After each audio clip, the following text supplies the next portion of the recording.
e eu quero proteger todos os animais. Por isso é que eu uso esse critério, tá certo? Muito bom.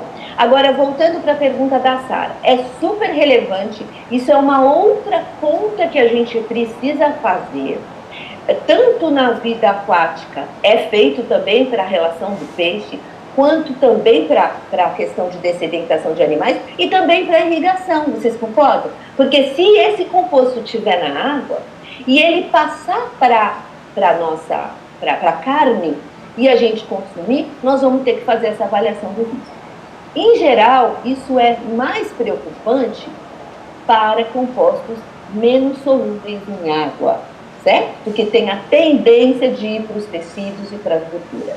Mas isso, Sara, é super relevante e num olhar mais avançado, e caso a caso, eu tenho que fazer essa consideração. O que eu quero dizer? Quando você publica alguma coisa ou vai fazer um critério para uma substância química, não só tem que dar o olhar da água, mas tem que olhar o olhar da água como um veículo de levar o agrotóxico para a comida e também tenho que pensar que a galinha vai comer uma ração ou uma vaca vai comer uma graminha que também tem lá agrotóxico. Veja como é complexo. Veja como a cadeia é complexa. Por isso é que sempre na água a gente pega somente uma parte dessa toxicidade e o restante a gente deixa para alimentos e outras vias, tá certo?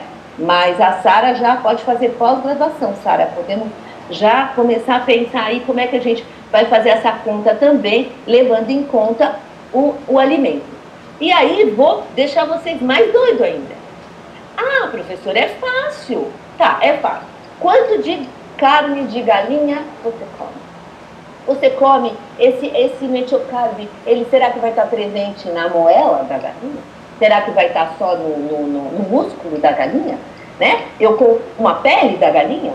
Quanto eu como? São dados que no Brasil a gente não tem, não dispõe, teria que ter, tem que pegar lá no IBGE. Quanto de galinha uma pessoa come, uma criança come, um adulto, tá bom?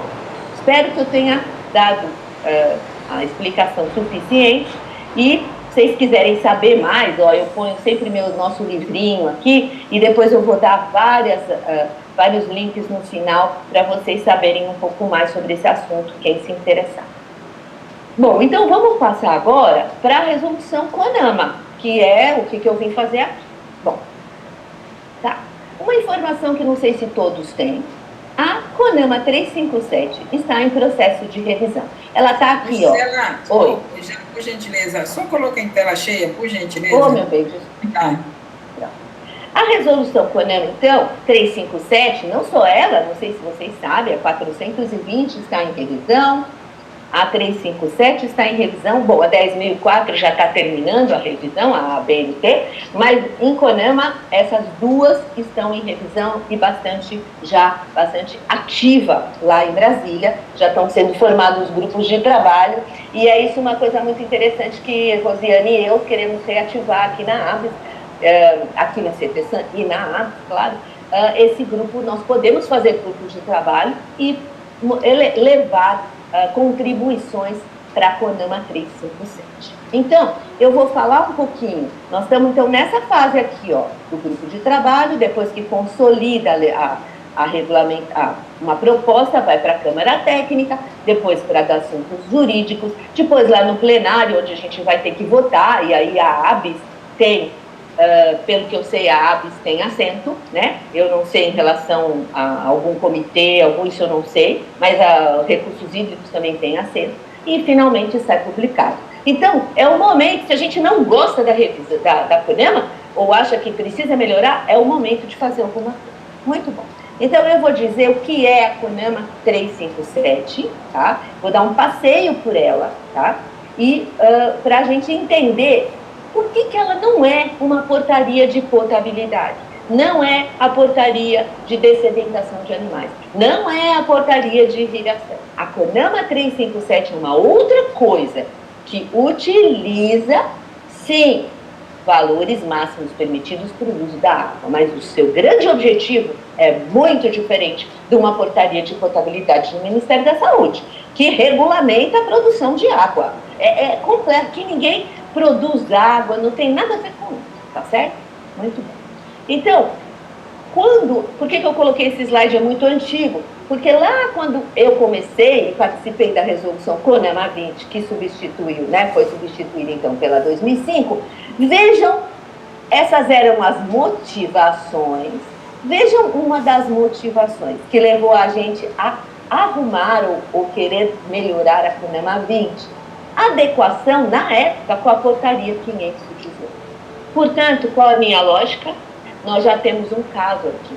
Se nós aqui estamos pensando na portaria 888, com certeza é uma das motivações para a gente revisar agora a CONAMA 357. Totalmente legítima a nossa preocupação. Além, claro, de outras preocupações que eu não vou colocar aqui, porque eu participo lá do grupo de trabalho do IBAMA, né, que eu tenho outras preocupações, né? Muito bom. Então, o que é a bendita CONAMA? A CONAMA, a Rosane falou assim, mas é uma lei, é uma regra, o número que está lá, calma lá. Veja o que é a CONAMA. Ela dispõe sobre classificações de corpos de água. Ela só fala que classes de água irão existir no Brasil e dá diretrizes ambientais para o enquadramento, gente. Quem faz o enquadramento não é o Ministério do Meio Ambiente, certo? Quem faz o enquadramento, vocês melhor do que ninguém sabem. Então, para que serve a CONAMA? Para me fornecer opções de classe. É como se fosse um cardápio. Ah, muito bem, eu estou aqui no comitê de bacia, eu preciso decidir qual vai ser, eu vou enquadrar meus fios. Quais as opções que eu tenho? Macarrão, lasanha e não sei o quê. Quais as opções que eu tenho? Classe 1, classe 2, classe 3 e classe 4. Hoje são essas as opções que eu tenho. Se você não gosta, também podemos mudar. Tem um grupo que está querendo, inclusive, mudar isso e eliminar algumas classes. Bom, voltando. Essa classificação, ela é exclusiva para águas superficiais, foi por isso que lá na época, em 2005, se criou um grupo e saiu a 396, porque era tudo misturado, era uma grande confusão. Bom, ela é organizada com definições, coisa mais importante para ler é a definição, ninguém lê a definição. Se não lê a definição, não vai entender a lei. Classificação dos corpos de água, padrões e condições de qualidade das águas, com relação à sua classe, condições e padrões de lançamento de efluentes, diretrizes ambientais por enquadramento. Certo? Então, eu vejo que tem gente nova, né? Por exemplo, foi Sara, né? Que me fez a pergunta, Samanta, Sara. Leia essa lei, para de pegar só aquela tabela, né? Quando eu entrei na CETESB, a primeira coisa que me deram, ó, pega aí a legislação e compara. Me deram só as tabelas. Não, gente, tem que ler tudo, senão você não vai entender mesmo o que você está falando. Muito bem. Então, é um sistema de classes muito complicado, que divide em águas doces, salobras e salinas. A classe de água doce tem classe especial, classe 1, 2, 3 e 4. Salobras e salinas especial 1, 2 e 3. Cada classe, aqui é que é o pulo do gato, gente, engloba um conjunto de uso. Cada classe tem um conjunto de uso. E para cada classe se atribui padrões que permitam concomitantemente o conjunto de usos definidos para a classe. Portanto, quando eu vejo um número no CONAMA, significa o quê? Na CONAMA 1, classe 1, significa que todos os usos da classe 1 listados, eles poderão ser realizados se eu atender aquele padrão que está lá. Para todos os usos, é o mais restritivo de todos os usos. A mesma ideia lá da galinha, era a mais restritiva de todos os usos. E a mesma ideia aqui. Então, vamos lá. O que é classe especial? Muita gente fala para mim, mas professora, por que é classe especial? Cadê os padrões da classe especial? Não tem padrão. Por que não tem padrão? Porque é o seguinte, a classe especial é características naturais não devem ser alteradas. Portanto, ela não prevê uso, certo? O uso é a manutenção do ecossistema. Nossa, professora, mas aquela lagoa lá no Pantanal tem muito manganês ou tem muito arsênio. serve para uso nenhum, o que eu tenho que fazer? Declarar a área contaminada? Não, aquilo é um lugar natural. E muito provavelmente aquele ecossistema já vive naquela situação. Isso é muito claro em locais onde tem radioatividade alta, né? Água com radioatividade alta. É natural daquele lugar. Então, se é uma área de preservação, eu tenho que preservar daquela forma. Se eu pretendo usar a água, captar a água, se for uma captação pequena, não tem problema, mas captar a água, etc., eu preciso, então, jogar um efluente, não pode ser mais na classe especial, tem que mudar de classe para que eu ganhe a outorga, tá certo? Então, a classe especial, ela não prevê lançamento. E lá num pedacinho da lei, ela fala assim, se for bebê, a classe especial, e as pessoas devem pensar, nossa, é uma classe super, se é especial, a água deve ser excelente. Mesmo assim, tem que atender o quê? A potabilidade, porque naturalmente ela pode não ser potável. E nem por isso ela deixa de ser classe especial. Então, classe especial é uma classe que está sendo oferecida para um enquadramento, tipo, aquele pedacinho ali, daquela floresta, no meio daquele pedacinho tem um recurso hídrico que eu não quero que aconteça nada com ele. E assim ele vai ficar. Não pode ser uma represa gigante e virar classe especial, porque é impossível isso. Ela vai ter uso, então não é classe especial. Então ela não tem padrão. As classes 1 a 4 e 1 a 3, né, das salobras e salinas, os números crescentes pressupõem qualidade decrescente. Menos uso, ou uso mais usos com tratamento. Os usos foram definidos dependendo se a água é salina, salobra ou doce. Isso vai fazer diferença, sabe por quê? Porque quando eu falo em água doce, eu penso, e salobra, inclusive, a CONAMA pensou na época que ela poderia ser utilizada para beber. Então, o uso, potabilidade, está embutido lá. Para uma água salina, isso não foi considerado. Mas vocês podem dizer, mas professor, e se a gente dessalinizar a água? Beleza? Então, nós vamos ter que considerar esse uso também nas águas salinas. Então, tudo depende do que a gente quer para aquele recurso. O lançamento, então, ele é permitido nessas classes, desde que atendam padrões de emissão e que o parâmetro, aqui é só uma colocação que hoje a gente precisa colocar o parâmetro de toxicidade, e todas as contas de lançamento são feitos na vazão de referência. Essa é a vazão que importa quando eu faço a conta para permitir que uma indústria lance o seu efluente. Vocês vão falar, não tenho nada a ver com isso, a minha galera é do saneamento urbano. Tem sim, porque se você tem uma ETE, você vai precisar atender esses padrões. Quando lançados, não poderão ultrapassar os padrões da classe, considerando, então, a vazão de referência. Isso aqui, gente, vai pegar. Se tiver gente aí que trabalha em ETE, pode se preparar, toxicidade vai ser mais exigida ainda, e eu acho que isso aqui vai ter que ser levado a sério, no mínimo, se não levado a sério, na questão do saneamento, do marco do saneamento, não quero nem que se leve, nem que se melhore nada, apenas se cumpra o que está na lei, que já ajudaria muito, coisa que hoje não está sendo cumprida. Os nossos rios estão nessa condição deplorável que nem oxigênio dissolvido.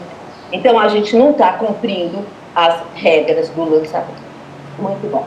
Aqui é um resumo muito complicado, mas só para mostrar para vocês aqui que a classe especial, a classe 1, por exemplo, ela prevê, só isso que eu quero que vocês olhem, para consumo humano com um tratamento simplificado. Ou seja, na classe 1, a qualidade da água bruta tem que ser tal que se eu colocar só gotinhas de cloro ou um tratamento muito simplificado, eu atenda a legislação. Já para classes 1 e 2, para classe 2, eu posso usar um tratamento convencional, tá? Ou muitas vezes avançado. Já isso aqui vai fazer sentido para vocês. Bom, vamos então falar de novo um pouquinho do padrão de lançamento, e durante a minha apresentação eu estou colocando sempre propostas que são propostas que eu concordo ou que eu mesmo gostaria de fazer, mas que já é mais ou menos senso comum entre os meus colegas. Primeiro, hoje, os padrões de lançamento foram separados da CONAMA 357 numa tal CONAMA 430. Foi uma grande briga que teve a ver, inclusive, com atendimento à amônia, tem a ver aí com o grupo do saneamento, e acabou se flexibilizando esses padrões e acabaram lançando, então, a CONAMA 430. Existem fortes indícios de que nós vamos juntar tudo de novo. Então, 430 e 357 voltarão a ser uma legislação apenas, o que eu acho muito bom. Padrões, então, da CONAMA por classe. Hoje, nós temos mais ou menos 100 parâmetros que foram escolhidos em função das características das águas, da probabilidade de ocorrência, olha só, isso aqui é muito importante, e da importância para a gestão do recurso hídrico. Ou seja, essas águas, essas substâncias aqui, aparecem em água? Não, eu fiz um monitoramento de 20 anos, nunca encontrei aquela substância, então tira da lei, ela não é relevante. Nós temos que, senão a gente vai ter que pôr a tabela periódica inteira e todas as substâncias químicas existentes no planeta. É impossível. Então a gente precisa ter priorização. Todo mundo quer pôr número, eu quero pôr esse, eu quero pôr aquele, esse é muito importante, mas ninguém pensa que depois alguém vai ter que fazer a análise daquela água e dizer se atende ou não para aquele uso. Isso é que as pessoas têm que pensar. Eu consigo fazer essa análise? Tem que pensar em tudo isso. Quando é de muita responsabilidade a gente colocar um número numa legislação. Então, como é que a gente, quando estava lá na CONAMA 20, como é que a gente fazia para escolher o padrão para a classe? Então, eu vou dar um exemplo para vocês do cobre, da classe 1. Agora, voltem no tempo comigo, e nós estávamos sentados lá em Brasília, brigando muito, e tínhamos que definir um valor para a classe 1 para o cobre. Quais são os usos da água para a classe 1? Preservação da vida aquática, consumo humano ou potabilidade, dessedentação de animais, irrigação e recreação. Esses são os usos que estão previstos. O que a classe 1 fala? Escolha o valor que permita que você faça todas essas atividades concomitantemente, ao mesmo tempo. Qual é o valor que eu tenho que, então, adotar para a classe 1, para o cobre? Eu tenho que adotar o menor valor dos meus usos, ou seja, 9. Se eu mantiver o meu corpo de água a 9, eu estou dizendo para o público o quê? Vai preservar a vida aquática, está tudo bem, você pode beber, né? Não há água, mas beber, esse valor é mais do que bebível, pode dessedentar animal, pode irrigar, e muitas vezes a gente não tem valores de outros usos, e quando não tem, a gente não põe, e a gente usa o menor valor que a gente encontrar. Portanto, se essa água fosse salina, eu não consideraria irrigação, nem dessedentação de animais, nem consumo humano. Eu só consideraria recreação e vida aquática. Então, o meu número seria 9. Muito bem. Uma vez, eu estava numa palestra, acho que estava até, não sei, Rosiane, acho que foi uma daquelas coisas que nós organizamos lá em São Paulo. E teve uma pesquisadora estrangeira que foi simplesmente assim, ela não entendeu nada, não entendia nada da nossa legislação, e falou que ela não entendia por que na água bruta tinha que ter 9, se no consumo humano era 2.000. Ela falou que era o único país do mundo que fazia isso. Ela não entendeu o quê? Ela não entendeu que cada legislação pretende. Não é comparar tabela, gente, não é. É comparar conceito, tá certo? Muito bem. Então, deixa eu ver o que eu tenho aqui. Eu quero que vocês me falem se vocês têm alguma dúvida. Direito a uma pergunta representando todos.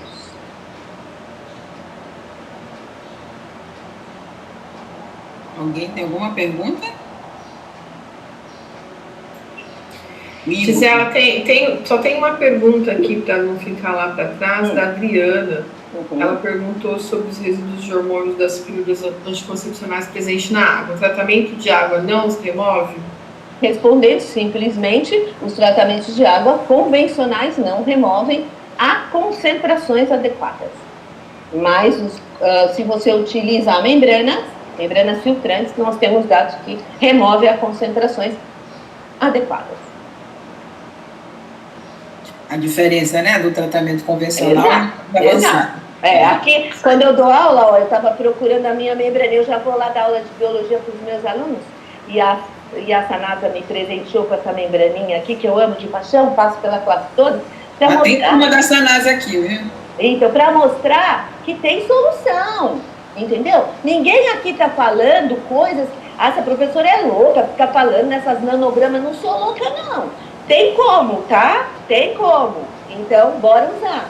E é muito legal esse, que o tratamento é físico, né? Não fica gerando um monte de outras coisas, tacando um monte de substância aqui. Muito bem, mas isso é outra conversa. Bora lá. A minha única pergunta é sobre a escolha dos padrões. Acho que o Igor, né? Foi isso, Cassiano? Ele está com a ordem da palavra de ter. Oi, gente. Vocês me ouvem? Sim. Pode falar, Igor. Legal. Bom dia, pessoal. Queria primeiro agradecer aí a Gisela, todo mundo que organizou a conversa. Está sendo muito bom aqui, estou aprendendo bastante coisa. Eu trabalho aqui numa ETE, a ETE aqui de Jaguariúna, faço mestrado na Unicamp também, e eu queria dialogar um pouco com essa questão que você comentou sobre a inclusão, né, possível inclusão aí da toxicidade nos padrões de lançamento, né, que atualmente aí quem rege é a CONAMA 430. E também queria dialogar um pouco em relação à ausência do parâmetro de fósforo, né, que até onde eu sei assim, existem em outros países, e a gente não tem, né, padrão de fósforo para lançamento. Me corrija se eu estiver errado, mas até onde eu sei assim, a gente não tem, né, e fósforo ele é um fator limitante aí, dependendo do lançamento para rios, lagos, em relação à eutrofização. Beleza, se Igor. Existe expectativa, alguma discussão já te digo. Isso? Só concluindo, só uma reflexão na verdade, né? Saiu o IBGE recentemente, que mostra, né, que a gente ainda tem uma grande parcela aí da população brasileira que não tem o esgoto sequer coletado, né? E muitas das ETS, elas não têm nem, vamos dizer assim, um espectrofotômetro para fazer cor, por exemplo. Como é que fica essa questão toda aí, né? Como é que fica a questão prática da gente, por exemplo, colocar num padrão de lançamento uma questão de toxicidade, né? Uma análise aí que vai requerer material, produto, recurso, e ao mesmo tempo a gente viver nessa realidade aí, né, de dificuldade de obtenção de recursos em ETS que, às vezes não tem uma mufla para fazer um SSV, um SST. Eu acho que interessante a gente refletir sobre isso também. Muito bom. Muito bom, Igor. Você está me atiçando. Vocês vão ter que me chamar de novo aqui para falar umas coisas que eu penso, mas tudo bem. Igor, é o seguinte. Primeiro, a sua pergunta. Já tem toxicidade, amigão? Não, isso já tem, na 430 já tem. E as pessoas não fazem. Por que não fazem? Porque não pedem? Porque não sei. Não tem a exigência da toxicidade para esgotos domésticos, mas tem para todos os outros.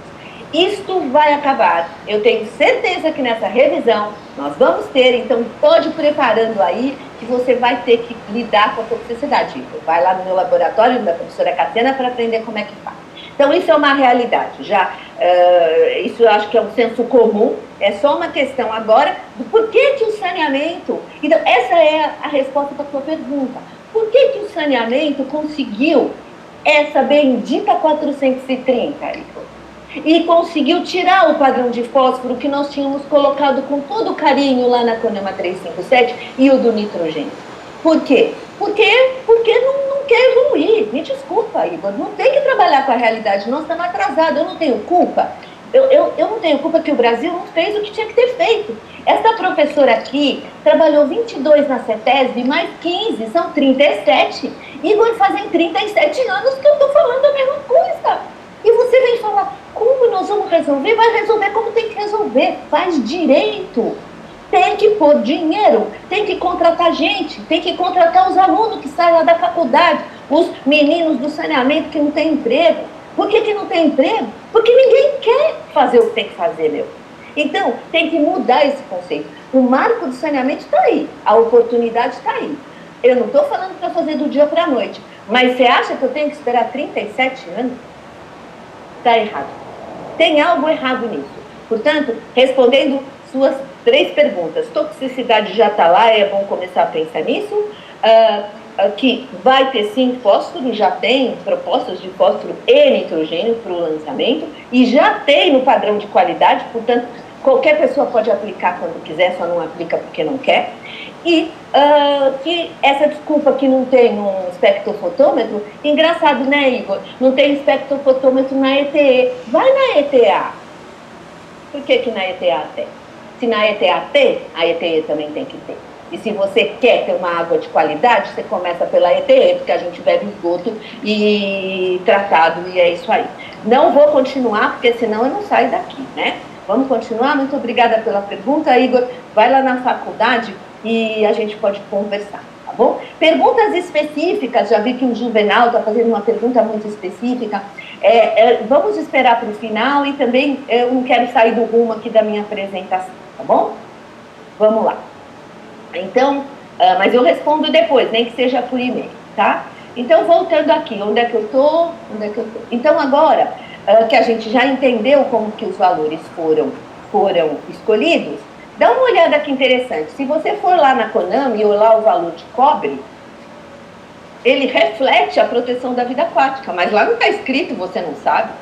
O 2-clorofenol e o 2,4 de clorofenol, desculpa, o valor é baixíssimo.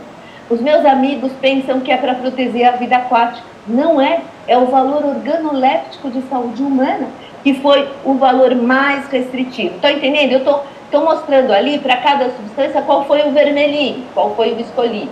Então, eu estou lá, o cobre foi a proteção da vida aquática. O 2-clorofenol foi organoléptico. Índice de fenol, que as pessoas fazem tratamento, tudo baseado em remoção de fenol, e põe na introdução, o fenol é um dos compostos mais tóxicos. Não é nada, gente. Imagina ser mais tóxico. Ai, quisera eu. O índice de fenol está lá porque gera um gosto horrível na água, que todo mundo sabe, depois da cloração. Cheiro de remédio, não é? Então, é por isso que o valor é baixinho lá na classe 1. Porque a classe 1 prevê consumo humano, tá? O alumínio, proteção da vida aquática, o chumbo foi para a saúde humana, o berílio foi para a saúde humana, não tínhamos nem dado de outros usos, o cobalto e o lítio foram para a irrigação. Quer dizer, foi o que deu o tom, né, da resolução. E a classe 3? Não deu tempo de fazer um trabalho na época bacana com a classe 3, infelizmente, e os valores foram meio repetidos e não teve um estudo mais aprofundado com relação à classe 3. Bom, então, voltando aqui, né? O que a gente acha? A gente acha que esse negócio de escolher o uso mais restritivo e colocar na classe gera muita confusão. As pessoas têm que ter um curso para poder fazer a CONAMA 3, para entender a CONAMA 357. Então, existe hoje várias pessoas já estão indicando isso, inclusive eu, né, estão propondo, incluir uma tabela com os usos separados, como tem na CONAMA 396. A CONAMA 396, ó, apresenta os usos em separado, estão vendo? E você vai saber para cada uso qual foi o uso mais restritivo que calculou, que serviu para sua classe, tá? Então, isso vai ajudar muito a gestão da qualidade da água, porque a pessoa vai entender que para o alumínio é 200 para o consumo humano, não é? Para a dessedentação de animais e para a irrigação é 5.000. Então, a pessoa consegue compreender e vai conseguir entender melhor o CONAMA. Bom, então, o que a gente está querendo, então, incluir? Tá, então isso é uma proposta que eu disse, de mais do que, não só de outros pesquisadores, e que a gente quer ter, e vai ter, se Deus quiser, se nós quisermos, não é? Essa tabela. E o que essa tabela, então, vai fazer? Ela vai listar tudo que nós escolhemos, vai deixar transparente a escolha dos padrões, tá? Beleza. Então, o que eu vim aqui, eu já estou, inclusive, acabando, para a gente poder ter tempo para perguntas. Com base em tudo que nós conversamos aqui, eu acredito que eu tenho uma proposta de inclusão que tem a ver com a questão de potabilidade, que tem a ver com esse grupo com que eu estou conversando hoje e que eu acho muito importante que a gente converse e monte um grupo até para poder trabalhar nisso. A portaria 888 apresenta uma série de substâncias químicas e eu tenho que agradecer muito a Rosiane, que é mais louca que eu ainda, né? E fez uma tabela muito legal. A gente atualizou essa tabela, a Rosiane conferiu tudo e a gente está apresentando aqui para vocês substâncias que estão na portaria 888 que não constam do CONAMA. Lógico, gente, o CONAMA foi de 2005, nós já estamos em 21. Quantas portarias não tiveram depois, não é? Então, olha a quantidade de agrotóxicos que estão na portaria 888 e não constam da CONAMA.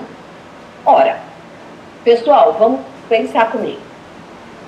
Da onde vêm os agrotóxicos que estão na água de beber que vocês vão tratar a água? Não é da água bruta, cara. Ou da água superficial ou da água subterrânea? Claro que é. Então, esses agrotóxicos, a gente supõe que lá na portaria 888 foi feito um trabalho de ocorrência, um trabalho de avaliação de risco, de compostos mais perigosos, etc., e gerou essa lista. Então, essa lista tem que ser rebatida para o CONAMA.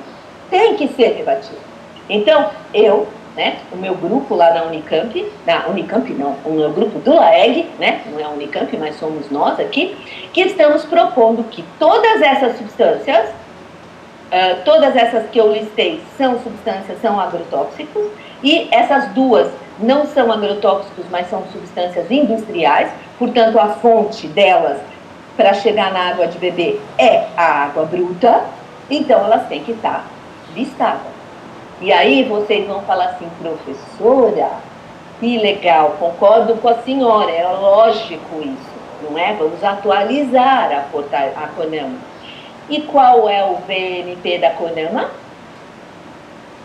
O que é que eu tenho que fazer agora? O que nós estamos tentando fazer agora? O nosso grupo está tentando calcular, os critérios de potabilidade já estão calculados, concorda, gente? É o da portaria, eu não vou discutir com o Ministério da Saúde de jeito nenhum. Já está tudo acordado aqui. Posso discutir em outra seara, mas não agora. Então, eu já tenho os valores de potabilidade. O que nós vamos fazer agora? Nós teríamos que calcular, olha só, os parâmetros para a preservação da vida aquática, para a dessedentação de animais, para a irrigação e para a recreação, para eu poder escolher o valor mais baixo e colocar